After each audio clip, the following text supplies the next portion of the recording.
കമലേഷ് അവളുടെ മക്കളുടെ മുറിയിലേക്ക് പോകും. അവിടെ ചെല്ലുമ്പോ 5 പിള്ളേരും മേക്കപ്പ് ചെയ്ത് അവിടെ മിന്നിത്തിളങ്ങി നിൽക്കുന്നു. ഇന്ന് നമ്മൾ 5 പേരും മാലാഖെ പോലെ ഉണ്ട്.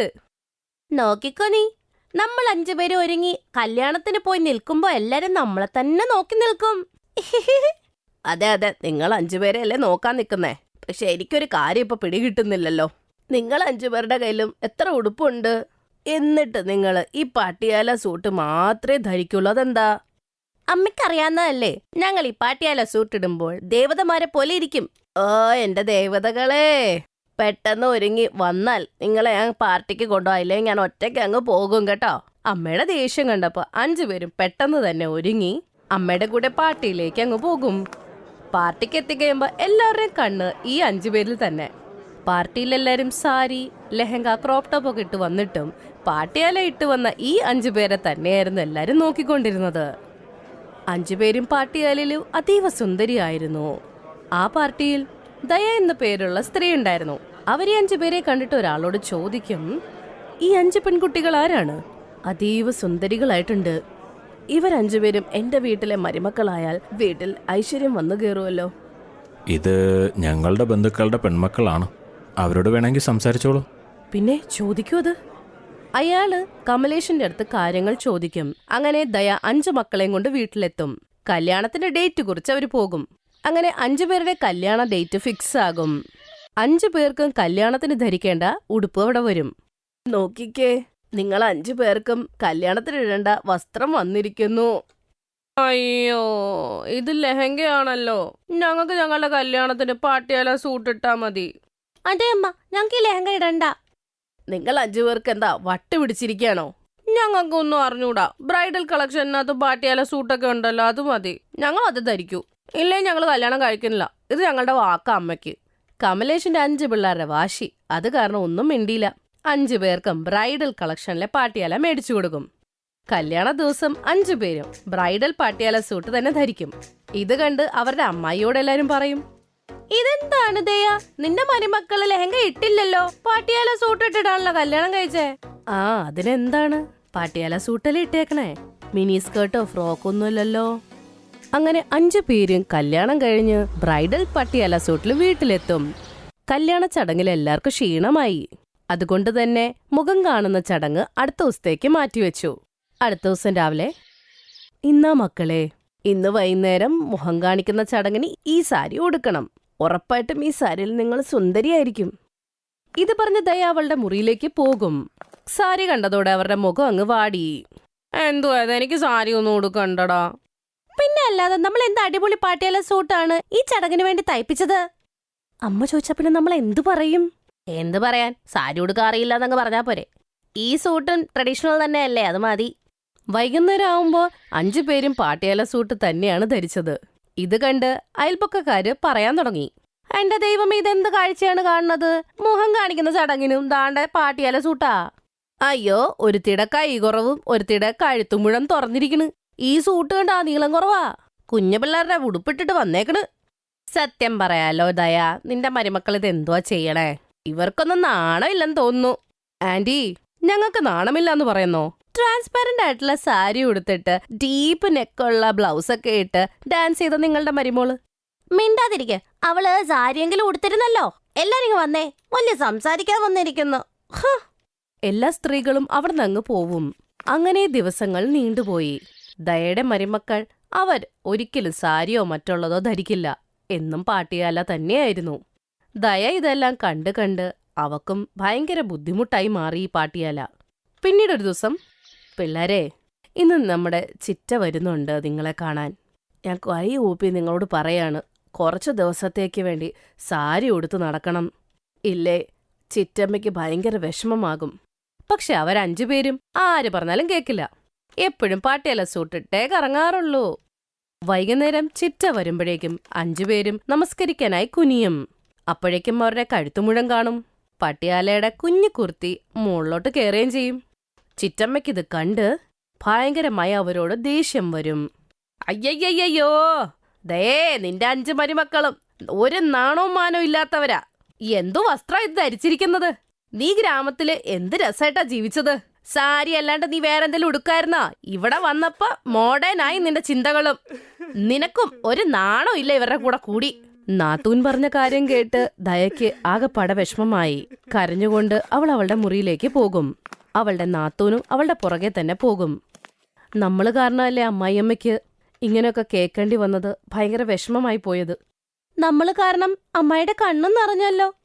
അമ്മായിനെ സെറ്റാക്കാൻ എൻ്റെ കയ്യിലൊരു വഴിയുണ്ട്. ബാബാ. കിഞ്ചൽ എല്ലാവരുടെ ചെവിയിൽ എന്തോ പറയും. കുറച്ച് കഴിയുമ്പോ 5 പേരും മുഖം കാണുന്ന ചടങ്ങിന് തന്ന സാരി ഉടുത്തോണ്ട് ചായയും പക്കോടയൊക്കെ ഉണ്ടാക്കി ചിറ്റമ്മയുടെ അമ്മായിയുടെ മുമ്പിലേക്ക് വരും. 5 പേരെ സാരി ഉടുത്ത് കാണുമ്പോ 2 പേർക്ക് ഒരുപാട് സന്തോഷമാകും. അങ്ങനെ ഇടയ്ക്കൊക്കെ സാരി ഉടുത്ത് ഇടയ്ക്കൊക്കെ പാട്ടിയാലേ ഇടുവായിരുന്നവര്. അങ്ങനെ അവർക്കും സന്തോഷം കിട്ടി, സ്വന്തം അമ്മയ്ക്കും അമ്മായിക്കും അവർക്കും സന്തോഷം കിട്ടി. പച്ചമരുന്നുകൾ വാങ്ങിക്കോളൂ, മുടി വളരാനുള്ള പച്ചമരുന്നുകൾ വാങ്ങിക്കൂ, വെറും 5 രൂപയേ ഉള്ളൂ. മുടി വളർത്താനുള്ള സസ്യങ്ങളോ? അതും 5 രൂപയ്ക്ക്? ഒന്ന് നോക്കാം. സുധയ്ക്ക് മുടി വളർത്തണം. അതിനുവേണ്ടി അവൾ എന്തും ചെയ്യും. അവൾ വയസ്സനിൽ നിന്നും ആ സസ്യങ്ങൾ വാങ്ങി.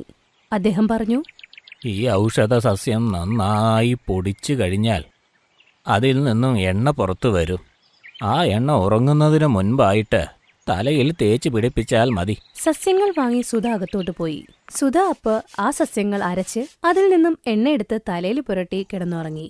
അടുത്ത ദിവസം രാവിലെ എണീറ്റ് മുടി നോക്കിയപ്പോഴേക്കും ഒരൊറ്റ മുടി പോലും തലയിലുണ്ടായിരുന്നില്ല. സുധയ്ക്കത് വിശ്വസിക്കാനായില്ല. പെണ്ണിന് മുടിയില്ലെങ്കിൽ സൗന്ദര്യമില്ല എന്ന് ചൊല്ല്. സുധയ്ക്ക് ചെറുപ്പം തൊട്ടേ മുടി കുറവായിരുന്നു. മുടിയൊട്ട് വളരില്ലായിരുന്നു.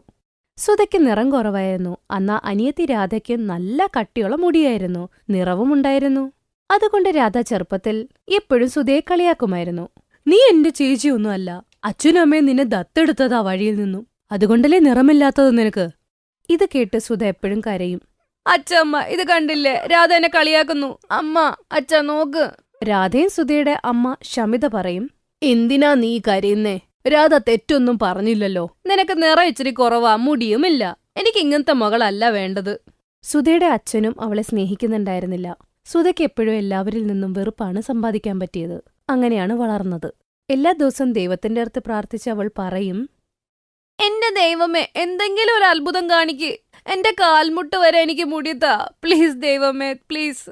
അങ്ങനെ സുധയും രാധയും വലിയ കുട്ടികളായി. ഇന്ന് സുധേനെ പെണ്ണ് കാണാൻ ആൾക്കാർ വരുന്നുണ്ട്. കണ്ണാടിയുടെ മുമ്പിലിരുന്ന് അവൾ ഒരുങ്ങുകയായിരുന്നു. അവളുടെ തലയിൽ ഇപ്പോഴും മുടി കുറവായിരുന്നു. അവൾ കണ്ണാടിയിൽ നോക്കി ഒരുങ്ങുകയായിരുന്നു. അപ്പോഴേക്കും അവളുടെ അമ്മ വന്ന് എന്തൊക്കെയോ പറഞ്ഞു. ഇവിടെ ഇങ്ങനെ കുത്തിയിരുന്നിട്ട് ഒരു കാര്യവുമില്ല.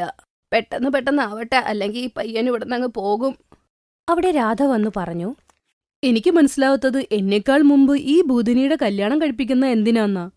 രാധമോളെ, ഈ ഭൂതിനിനെ ഇവിടുന്ന് അയച്ചേ പറ്റൂ. പിന്നീട് ആര് വന്ന് കല്യാണം കഴിക്കാനാ? ആദ്യം ഇവളൊന്ന് തലേന്നൊഴിഞ്ഞു പോട്ടെ, എന്നിട്ട് നിനക്ക് ഏറ്റവും പണക്കാരനും നല്ല ഒരു ബന്ധം ഞാൻ കൊണ്ടുവരും. അമ്മ, എന്തിനാ എന്നോട് നിങ്ങളിങ്ങനെ വെറുപ്പ് കാണിക്കുന്നേ? ഞാൻ നിങ്ങളോടൊക്കെ എന്ത് ദ്രോഹമാ ചെയ്തേ? നിന്റെ തലയിൽ മുടിയില്ല സുധാ, നിന്നെ കാണാൻ ഒന്നിനും കൊള്ളില്ല. നീ എന്റെ പെങ്ങളാന്ന് പറയാൻ തന്നെ നാണക്കേടാ. ഥു. സുധ കരയാൻ തുടങ്ങി. അവളുടെ ജീവിതത്തിൽ കരച്ചിൽ മാത്രമായിരുന്നു. അവിനാഷ് എന്ന് പറയുന്ന ചെറുക്കൻ അവളെ കാണാൻ വന്നു. ശമിത പറഞ്ഞ പോലെ രാധ മുറിയിൽ തന്നെ ഇരുന്നു. കാരണം ശമിത അവളോട് പറഞ്ഞു, മോളെ, നീ അകത്ത് തന്നെ ഇരിക്കണേ, ഇല്ലേ സുധയുടെ കല്യാണം ഇപ്രാവശ്യം നടക്കില്ല. എന്തായാലും അവിനാശിന്റെ കൂടെ അവളുടെ കല്യാണം ഉറപ്പിച്ചു. പക്ഷെ അതിന് ഒരുപാട് സ്ത്രീധനം കൊടുക്കേണ്ടി വന്നു. ആ കാര്യവും പറഞ്ഞ് സുധേനെ ഭയങ്കരമായി വിഷമിപ്പിച്ചു. സുധ മനസ്സിൽ തന്നെ വിചാരിച്ചു, സ്വന്തം വീട്ടിലോ സമാധാനം കിട്ടുന്നില്ല, ഭർത്താവിന്റെ വീട്ടിലെങ്കിലും കിട്ടുമെന്ന് കരുതുന്നു. അങ്ങനെ സുധയുടെ കല്യാണം കഴിഞ്ഞു. അവിനാശ് അന്നാണ് ആദ്യമായി രാധേനെ കാണുന്നത് നേരിൽ. അപ്പോഴു തന്നെ അവന് അവളെ ഇഷ്ടപ്പെട്ടു. ഞാൻ എന്തുകൊണ്ട് ഇവളെ നേരത്തെ കണ്ടില്ല? എത്ര സുന്ദരിയാണ്, എത്ര നീളമുള്ള മുടിയാണ് ഇവൾക്ക്. ഇവളെങ്ങാനും ഞാൻ നേരത്തെ കണ്ടിരുന്നെങ്കിൽ ഞാൻ ഇവളെ തന്നെ വിവാഹം കഴിക്കുമായിരുന്നുള്ളൂ. കഷ്ടം. ഇനി എന്തായാലും ഒന്നും ചെയ്യാൻ പറ്റില്ല. അങ്ങനെ സുധ ഭർത്താവിന്റെ വീട്ടിലെത്തി. സുധ വീട്ടിലെത്തിയപ്പോഴേ തന്നെ വിമല അവൾക്ക് ഒരുപാട് വീട്ടുജോലി കൊടുത്തു. ആദ്യം പോയി പാത്രം കഴുകിയിട്ട് വാ, അതിനുശേഷം ആഹാരം വെക്കണം, പിന്നെ അടിച്ചു വാരുകയും വേണം. മറക്കണ്ട, നിന്നെ ഈ വീട്ടിലെ മരുമകളാക്കിയതേ വീട്ടിലെ ജോലി ചെയ്യാൻ മാത്രമാണ്. ശരിയമ്മ, ഞാൻ മറക്കില്ല. ഒരു ബുദ്ധിമുട്ടുമില്ലാതെ അവൾ ജോലി ചെയ്തു. ഭർത്താവും അമ്മായിയമ്മയും അവളുടെ കുഞ്ഞു മുടിയെക്കുറിച്ച് കളിയാക്കാനും തുടങ്ങി. നിന്റെ തലമുടി എന്റേതിനേക്കാളും ചെറുതാണല്ലോ സുധാ. ഇവളൊരു വേലക്കാരി തന്നെയാണ്. അതെ, ഒരു വേലക്കാരി. അവിനാശ് അവളെ നന്നായി കളിയാക്കി. ഒരു ദിവസം അവൻ രാധയെ കണ്ടു. രാധയ്ക്ക് അവളുടെ നീണ്ട മുടി കാരണം ഭയങ്കര അഹങ്കാരമായിരുന്നു. അവൾ സുന്ദരിയുമായിരുന്നു. അവിനാശിന് അവളോട് പ്രണയം തുടങ്ങി. അവൾക്കും തിരിച്ച് അങ്ങനെ തന്നെ. ഒരു ദിവസം അവിനാശും രാധയും കല്യാണം കഴിച്ചു. രാധ അവിനാശിന്റെ വീട്ടിലെത്തി. ഇത് കണ്ട് സുധയ്ക്ക് ഞെട്ടലായിപ്പോയി. രാധ, നിനക്കിത് എന്നോട് എങ്ങനെ ചെയ്യാൻ പറ്റി? നീ എന്റെ ഭർത്താവിനെ കല്യാണം കഴിച്ചു. മിണ്ടാതിരിക്കെ, എന്തുവാ? അവിനാശം നിന്നെ സ്നേഹിക്കുന്ന പോലുമില്ല. അവൻ എന്നോട് മാത്രമേ ഇഷ്ടമുള്ളൂ. അതെ, ഇതുപോലെ മുടിയില്ലാത്തവരെ ആരാണ് സ്നേഹിക്കുക? എനിക്ക് നീളൻ മുടിയുള്ള പെൺകുട്ടികളാണ് ഇഷ്ടം. സുധ ഒറ്റയ്ക്കിരുന്ന് കരയാൻ തുടങ്ങി. അടുത്ത ദിവസം അവൾ മാർക്കറ്റിൽ പോയപ്പോ ഒരു വയസ്സൻ സസ്യങ്ങൾ വിൽക്കുന്നു. പച്ചമരുന്നുകൾ വാങ്ങിച്ചോളൂ. മുടി വളരാനുള്ള പച്ചമരുന്നുകൾ വാങ്ങിക്കൂ.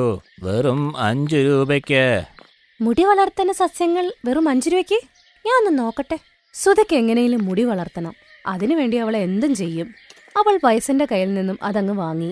അദ്ദേഹം പറഞ്ഞു, ഈ ഔഷധ സസ്യം നന്നായി പൊടിച്ചു കഴിഞ്ഞാൽ അതിൽ നിന്നും എണ്ണ പുറത്തു വരും. ആ എണ്ണ ഉറങ്ങുന്നതിന് മുൻപായിട്ട് തലയിൽ തേച്ച് പിടിപ്പിച്ചാൽ മതി. അതും വാങ്ങി അവൾ നേരെ വീട്ടിലോട്ട് പോയി. രാത്രി എല്ലാവരും ഉറങ്ങിയപ്പോ ആ സസ്യങ്ങൾ അവൾ പൊടിച്ച് അതിൽ നിന്നും എണ്ണയെടുത്ത് തലയിൽ പുരട്ടി കിടന്നു. അടുത്ത ദിവസം രാവിലെ എണീറ്റ് നോക്കിയപ്പോ അവളുടെ തലയിലുണ്ടായിരുന്ന ആ മുഴുവനും മുടി പോയി കഴിഞ്ഞിരുന്നു. സുധ ഭയങ്കരമായിട്ട് കരഞ്ഞു. ഇതെന്താ സംഭവിച്ചേ? എന്റെ മുടി മുഴുവൻ പോയല്ലോ. ഇനി ഞാൻ എന്തു ചെയ്യും? സുധ ഭയങ്കരമായിട്ട് കരയാൻ തുടങ്ങി. ഈ അവസ്ഥ അവിനാശും വിമലയും രാധയും കണ്ടു. ഇതെന്താ? നീ ശരിക്കും ഒരു മൊട്ടച്ചിയായല്ലോ. ഇത് കാണാൻ തന്നെ എനിക്ക് തോന്നുന്നില്ല. എനിക്ക് ഛർദ്ദിക്കാൻ വരുന്നു. സുധ, നീ ഇവിടെ നിന്ന് ഇറങ്ങിപ്പോ. ഇവിടെ നിന്റെ ഒരാവശ്യമില്ല ഇനി. നീ ഈ വീട്ടിൽ ഇനി നിന്നാൽ കുടുംബത്തിന്റെ പേര് പോകും. എല്ലാരും ചേർന്ന് സുധേനെ വീട്ടിന്റെ പുറത്താക്കി. സുധ കരഞ്ഞുകൊണ്ട് ഒരു കാട്ടിലോട്ട് പോയി. കാട്ടിലൊരു മരത്തിന്റെ അടിയിലിരുന്ന് കരയാനും തുടങ്ങി. ആ മരത്തിലൊരു പക്ഷി ജീവിക്കുന്നുണ്ടായിരുന്നു. സുധ കരയണ കണ്ട് അത് പറഞ്ഞു, നീ എന്തിനാ കരയുന്നത്? സുധ ആ പക്ഷിയോടെല്ലാം പറഞ്ഞു, നീ കരയണ്ട. എല്ലാ മനുഷ്യരും നല്ലതല്ല. അതുകൊണ്ടല്ലേ ഞങ്ങൾ ഈ കാട്ടിൽ ജീവിക്കുന്നേ. ഈ കാട്ടിലെല്ലാം ഉണ്ട്. വലിയ വലിയ രോഗത്തിന്റെ മരുന്നുകൾ വരെയുണ്ട്. ഒരു ഫലമുണ്ട്. അതിനെ പിഴിഞ്ഞതിന്റെ രസമെടുത്ത് തലേ തേച്ചാ നല്ല രീതിയിൽ മുടി വളരും. സത്യാണോ? ആ ഫലം എവിടെ കിട്ടും? ഞാൻ കൊണ്ടുവരാം. ആ പക്ഷി കുറച്ചേരം കഴിഞ്ഞപ്പോ ആ ഫലം എടുത്തു കൊടുത്തു. ആ ഫലത്തിന്റെ രസമെടുത്ത് സുധ തലയിൽ തേച്ചു. അവളുടെ തലയിൽ മുടി കിളുത്തു. മുട്ടിന് താഴെ വരെ ഉണ്ടായിരുന്നു കരുത്തുള്ള കറുത്ത മുടി. സുധ ആഗ്രഹിച്ചതുപോലെ തന്നെ. സുധ പക്ഷിയോട് പറഞ്ഞു, നല്ല പക്ഷി, ഒരുപാട് നന്ദിയുണ്ട്. ഞാൻ ഈ ഫലത്തിന്റെ രസം വിൽക്കാൻ ആഗ്രഹിക്കുന്നു. മുടിയില്ലാത്ത പെൺകുട്ടികൾക്ക് കൊടുക്കാനാ. എന്നെപ്പോലെ ഇനി ആർക്കും ഈ ഒരു അവസ്ഥ വരാൻ പാടില്ല. സുധ കാട്ടിൽ നിന്ന് ഇറങ്ങി ആ രസം വിൽക്കാൻ തുടങ്ങി. രാധയും അവിനാശും ഇത് കണ്ടു. നീ സുധയല്ലേ? അതെ, എന്താ? അയ്യോ, നിനക്ക് ഇത്ര നീളമുള്ള മുടി എങ്ങനെ ഉണ്ടായി? ഈ ഫലത്തിന്റെ രസമെടുത്ത് തലേ തേച്ചപ്പോ. നിന്നെ കാണാൻ വളരെ സുന്ദരിയായിട്ടുണ്ട്. നീ എന്റെ കൂടെ വീട്ടിലേക്ക് വരുന്നോ? ഇതെല്ലാം കണ്ട് കേട്ട് രാധയ്ക്ക് ദേഷ്യം വന്നു. അവൾ ആ കുപ്പിയിലുണ്ടായിരുന്ന രസം മുഴുവൻ തലയിലൊട്ടങ്ങൊഴിച്ചു. പക്ഷെ അതിന്റെ ഫലം തിരിഞ്ഞുപോയി. അവളുടെ തലയിലുണ്ടായിരുന്ന മുടിയൊക്കെ പോയി മൊട്ടച്ചിയായി. ഇതെന്താ സംഭവിച്ചത്? ഞാൻ മൊട്ടച്ചിയായല്ലോ. നന്നായി പോയി. അത്യാഗ്രഹത്തിന് ഇതാ ഫലം. ചെറുപ്പം തൊട്ടതാ ഇതുവരെ നീ എന്നെ ജീവിക്കാൻ സമ്മതിച്ചിട്ടില്ല. ഇപ്പൊ അതിന്റെ വിഷമം മനസ്സിലായോ? ആ പിന്നെ അവിനാശ്, നിങ്ങളെ പോലത്തെ ആൾക്കാരുടെ കൂടെ ജീവിക്കണ്ട. നീ നിന്റെ ഭാര്യയുടെ കൂടെ തന്നെ ജീവിക്ക്. രാധയുടെ അഹങ്കാരം മണ്ണിലടിഞ്ഞു. അവിനാശിന് മൊട്ടച്ചിയുടെ കൂടെ തന്നെ ജീവിക്കേണ്ടി വന്നു. ആ ഫലത്തിന്റെ രസം വിറ്റ് സുധ നല്ല പണക്കാരിയുമായി. എല്ലായിടത്തും അവളുടെ മുടിയെക്കുറിച്ച് തന്നെ ചർച്ചയായി. അവള് സന്തോഷത്തോടെ തന്നെ ജീവിക്കാനും തുടങ്ങി. Thanks for watching.